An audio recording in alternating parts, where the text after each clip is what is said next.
So I'm sure you guys have discovered this on your own, but if not, I'm going into our class and I go to classwork, and like and mine will have more than yours because things that aren't posted yet will be in mine.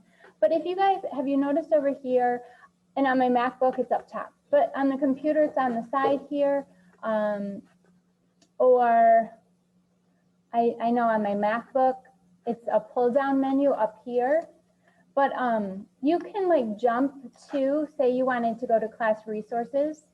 So you don't have to scroll through all of the individual posts, but you could just scroll to the side and you could put that there. And there was a request for me to put it to the top, which I can do. I have to do that when it's in all, I think, and I have to do it. So I have to scroll down here and then I can move it to the top if that's easier. But I have found that working off of that tab set can be a little bit of, like it can help me out time-wise. So you can find them there. Zoom recaps in the Google world. Last semester, I was posting them one at a time in our class. They were already going on to a playlist, so I thought, oh, I might as well just share the playlist. So you can go to that. AP Central Classroom, we've been doing videos and quizzes. Has anybody found anything else useful in the AP Central Classroom? Has it provided you, because I get a different picture than you, right? So has it provided you any additional resources?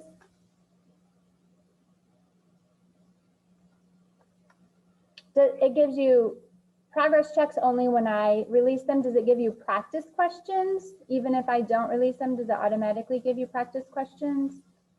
Okay, I thought that it did. And then I think it has like the CER or D description. I don't know, but anyways, it tells you what you need to know from each section. It does do that as well. The online learning schedule, let's move that to the bottom because we don't so much use it anymore. We might want our hybrid schedule a little bit higher. Zoom links, if you can't come to this class or you want to come to office hours, you can find all of my links there. Okay, so we were working on this case study of cystic fibrosis. I sat down to do it last night. Did I bring it? I hope I did. And I think it might have taken me a half hour. So it wasn't as time consuming as I thought. And I might go through it a little bit quicker, of course, because I've done similar items. But that's what we have on our schedule today. So some of you have already turned that in. We have a test on Wednesday. Our test is covering the central dogma, which for us was chapter 12. Your review sheet had said 13, 14 at the top, I believe.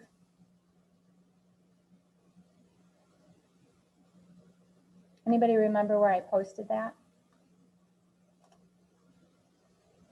I'm pretty sure you posted it with the Wednesday assignment. Under translation. Yeah.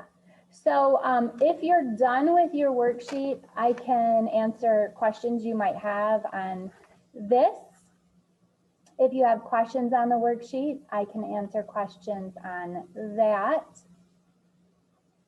If you don't have questions on anything, I could post a practice test.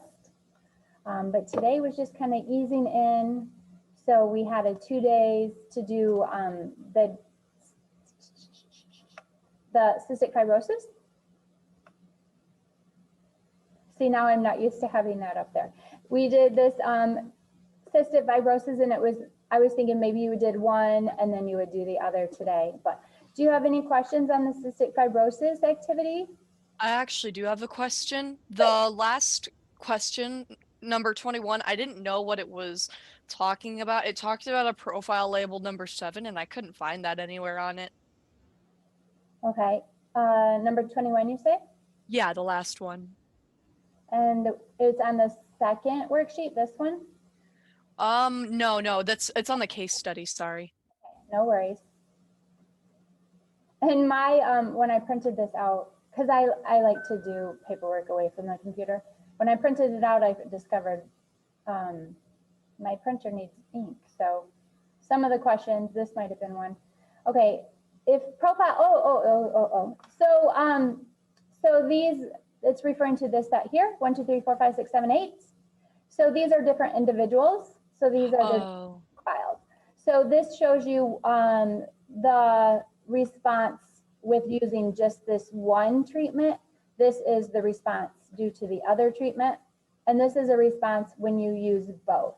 And are you guys familiar with the error bars? These eye-looking things.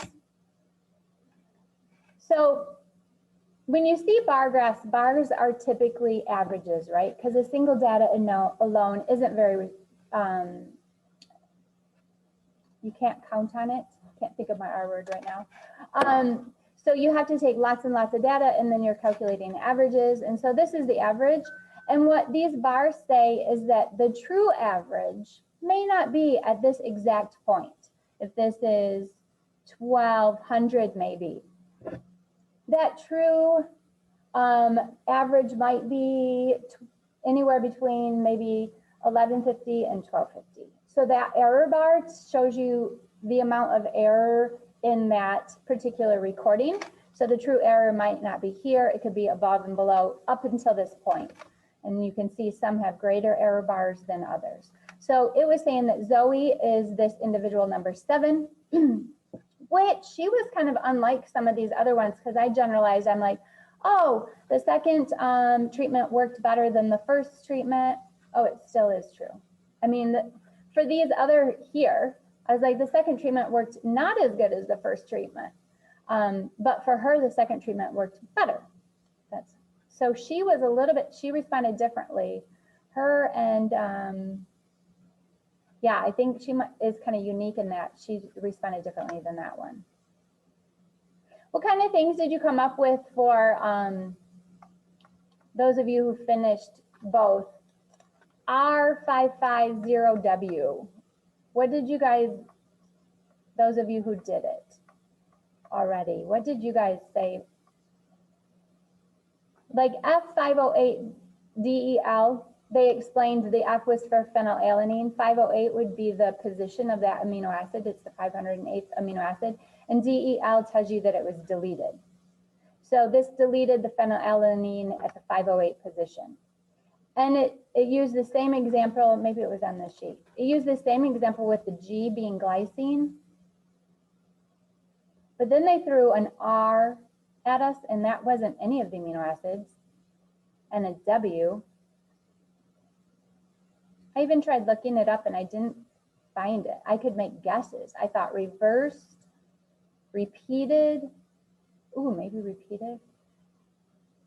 Now I can't find where it was. I'll maybe get my regular paper out, which is over here. Okay. So this was going to be a work hour I had told you that you could work on your cystic fibrosis activity, and that I would be available to help you. Tomorrow, what are we doing? Let's look at our agenda, shall we?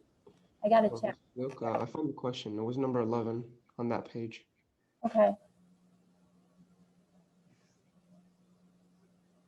Not that page, that's, yeah.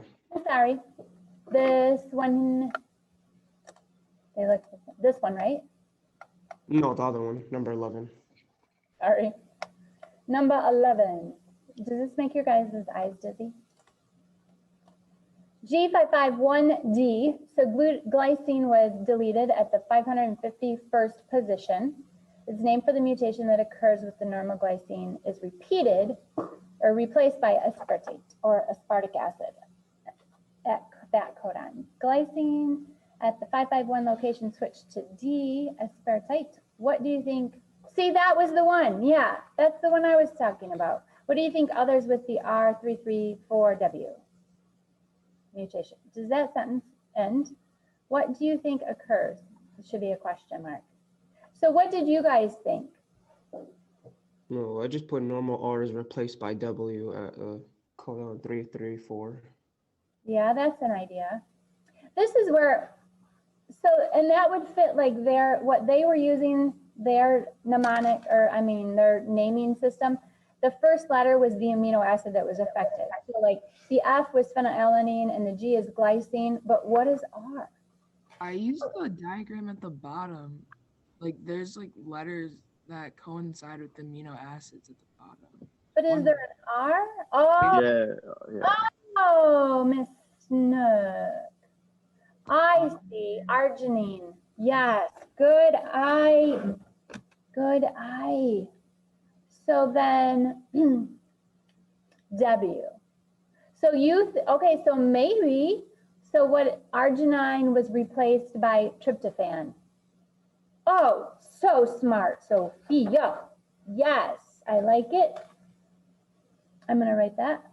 Arginine, I did not go down to that coda box. Arginine replaced, I would agree with that. Unless we already have, what's W? Tryptophan. So yeah, so then we had arginine as our last amino acid in this group up here, right? GCT. And then that went to CGA, which coded for arginine. So that would make sense. Arginine was then replaced with tryptophan. Smart cookies, yes. Okay, what else can I help you with on that one? Somebody popped out and I didn't take the attendance yet. We have 23. Do I have 24 individuals? Does anybody know who popped out? Because there are 2 people I need to connect with for pre-testing.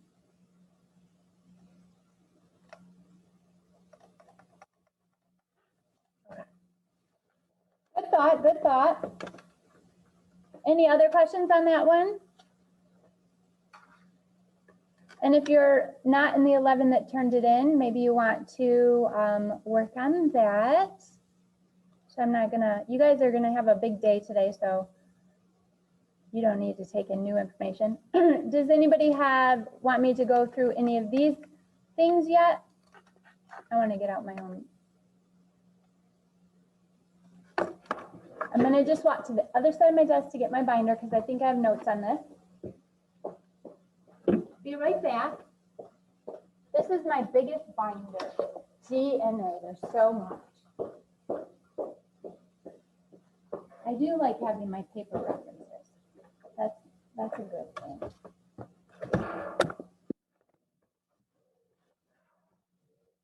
Oh, there's a big thing to read here. Oh, what's the cDNA, the first one? Copy DNA. Okay. So yeah, that's going to show up, as it turns out, in our next section. We've heard of reverse DNA or reverse transcription, like with viruses. So viruses go backwards, the reverse DNA. They take an RNA and then they create a DNA. And so that's when you would get into a cDNA, and the C stands for copy.